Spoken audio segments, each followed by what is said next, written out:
What is going on, hobby family? It is your boy K-Dub, and this is K-Dub's High Five. 5 rapid fire questions with your favorite hobby faces. And today, it's one of the Twitter hobby favorites. He's a big voice in the hobby community, but a positive voice. He's a giant Eagles fan. He's got a beard that most dudes on Twitter are very, very jealous of. Please welcome my dude, Christopher, aka at Papayan Trading on Twitter. How you doing today, bro?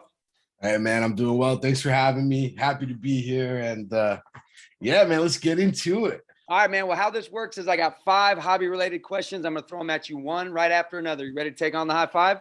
Yeah, let's do it. All right, man. First question. Your Twitter handle is at Papayan Trading. You just told me how to say it. Explain to me how you landed on that as your Twitter handle. So actually, I used to play FIFA competitively in like an 11v11 league. Okay. Super competitive, and I was pretty toxic. Like I was always yelling. I was like the diva striker. Okay. And it became a point where I needed a whole like persona. So we invented the name Papayan because my Puerto Rican grandmother's, that's how she says Papa John's.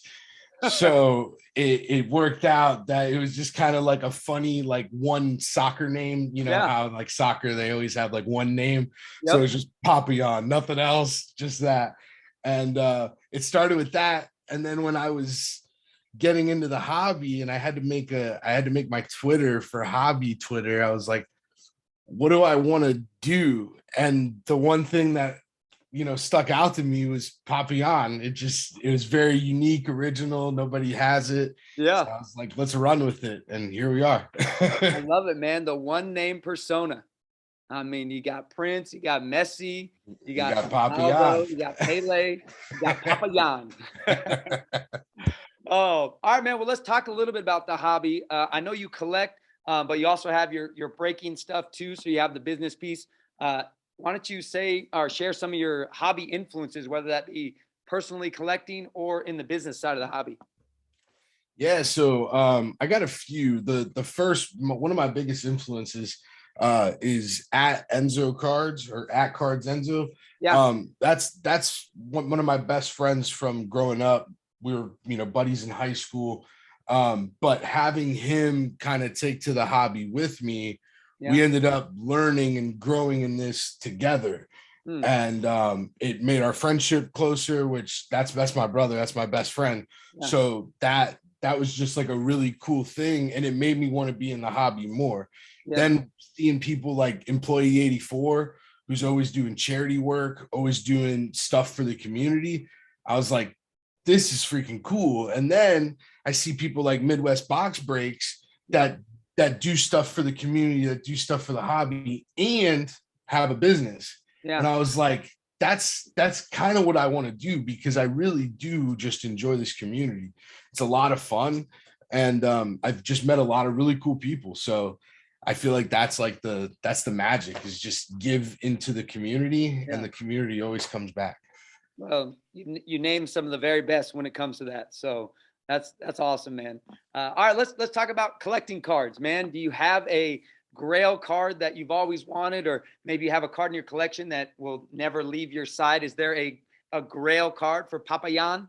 Yeah, so actually my whole Grail is actually a little collection of George Russell F1 cards. I really got into F1 this past year, and George was my favorite driver, and then he got picked up by Mercedes, and now it's like this big ordeal.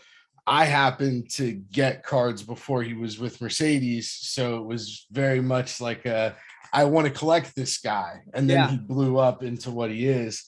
I wish I had them, but they're actually off getting graded, so prayers up for that. Let's see how they come back. But really, I don't really ever want to get rid of those. And my Jalen Reagor collection is, I never want to get rid of it. And I don't care if he doesn't play anymore after, you know, another year or two. Like, that was the first thing I ever collected. And I have a really awesome collection. I've been racked some really amazing things. Colton at Hobby Connect actually racked me an amazing 1-of-1 Reagor Actually, I have it right here sitting on my desk. But like, oh yeah, yes sir. I see that. And yeah, and like, so that stuff will just never leave. Yeah. I love the value of cards. Like, it's cool to be like, I got this card for 100 and now it's 400, and like, that's cool. Yeah. But there's some stuff that like, there's not really dollar values on that for me. Sure. No, I love it, man. And part of you, I mean, the investor part maybe is like, maybe if Jalen doesn't pan out, then you're getting his autos for super, super cheap. Well, yeah. So I was talking to Enzo about it, and it was funny because I had a few people that had racked me some cards, and it was like select auto out of 25. And I was like, that never, like, that was reasonable for this person now, whereas a year ago that would have been just, $300, $400, $500. Absolutely, man. So that's been fun. The way the hobby changes. So, all right, man. Well, you get to rip product as a breaker. Money not an option. You're ripping any box of your choosing. What box, product, year would you pick, and why? So my first instinct is Dynasty F1. Okay. One card, super sweaty. Let's go for it. But then the other part of me that's like, I want something like to like probably like chase and like have some cards, some packs to go through. And then I look at like, 2017 Prism or 2017 Optic. Yes, sir. Where you get the Mahomes chase. Mm-hmm. I think that would be really cool. Yeah, so those are probably my choices. Would be some 2017 football, chase some Mahomes, and have that special pool. Oh, heck yeah, man. Heck yeah. Dude, one thing that I appreciate and love about you is you really try to keep a positive voice in the hobby. So don't ever change that. But as you think of the hobby for yourself going into 2022, what are some kind of big picture goals that you have for you? Maybe for, the breaking piece of who you are on Twitter, but kind of what is your kind of big goals that you have in 2022? So I would say the biggest thing is I really enjoy the community that me and a few other guys, Enzo, Cowtown Collect, Thundercats cards, and Hunts cards, we all made a Discord community. We're up to, I think, 450 members, something like that. Nice. It's all hobby, centric, but we talk about everything. We have, food, memes, gaming channels where people just go and game together. And it became this hub where like everyone comes to and hangs out. And I love it. So my big thing is I want to, one, build that so more people can experience that. And two, work with some other communities that are already doing similar things, and help grow them. I think it's a really, like untapped potential for what it could be. A lot of us, especially dads that, are busy all day, you might not have the opportunity to like go out with your friends. Yeah. But this gives us like that same type of vibe, and we all hang out.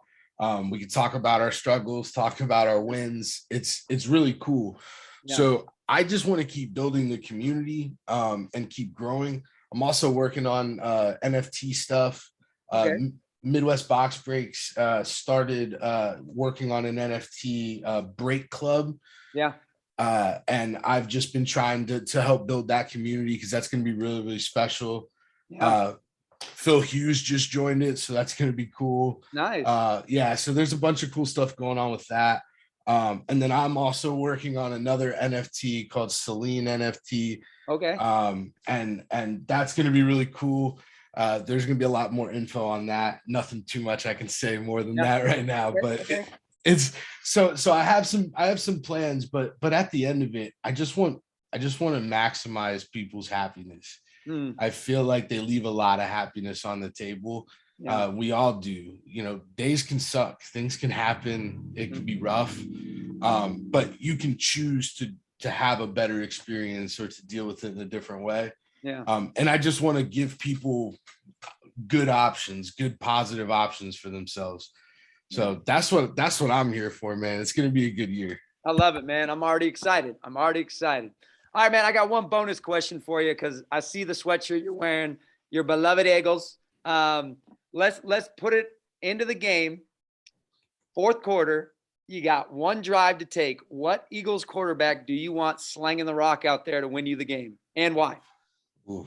In the history of the franchise. Okay.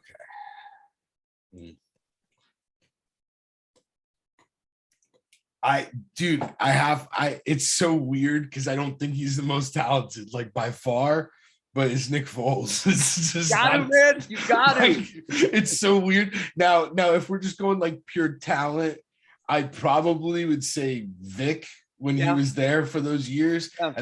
I think people like that 1 year in particular. I think if people watch that Vic tape, it's unreal. He was as accurate as any pocket passer and was always getting around people. Yeah. Guy was really, really special. But we're talking about one game, one drive, life on the line type stuff. It's Foles. Nick Foles, man. You got to, man. You got to. Oh, I love it, man. I love it. Hey, that's all I got, man. We got a high five at the end of the high five. High five. Throw it up. I appreciate you joining me, man. You can check out Christopher on Twitter at Papayan Trading. Now you know why. You can also follow me if you're bored at Mr. K-Dub. Always remember, be the good. All the stuff that my dude was talking about today, the positive in the world, man. Try to make the world a better place. Appreciate it, dude. Appreciate you joining. We'll see you guys next time on the next High Five. This is a demo sound of freeintromusic.com.